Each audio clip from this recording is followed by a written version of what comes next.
Good evening, America. I'm John, and tonight we bring you breaking developments that could mark one of the most serious escalations in relations between the United States and Venezuela in decades. On December 29th, President Donald Trump announced that the United States had struck what he described as a drug-loading facility on Venezuelan soil. Speaking publicly from his Mar-a-Lago residence in Florida, the president said a major explosion took place at a coastal dock area that was allegedly being used to load narcotics onto boats bound for the United States. The president stated that the facility was very big and that it was hit very hard, adding that the site is no longer operational. He framed the strike as part of a broader effort to stop the flow of illegal drugs into American communities, calling it a decisive action against organized criminal networks. What makes this announcement so significant is not only the target, but the location. Until now, U.S. counter-drug operations in the region have been largely limited to maritime interdictions in international waters. A confirmed strike on land inside Venezuela would represent a dramatic shift in strategy, moving from seizing boats at sea to hitting infrastructure inside a foreign country.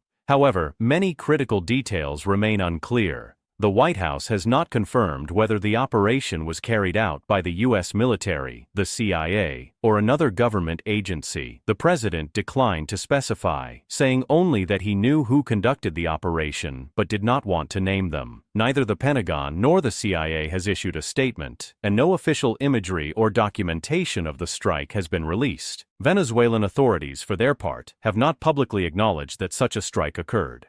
State media in Caracas has remained largely silent on the issue, and there has been no independent confirmation from journalists or international observers on the ground. The announcement comes amid months of heightened U.S. counter-narcotics operations in the Caribbean region. Since earlier this year, American forces have conducted dozens of strikes on vessels suspected of transporting cocaine, operations that officials say are part of a new campaign to dismantle what they describe as narco-terror networks tied to Venezuelan officials.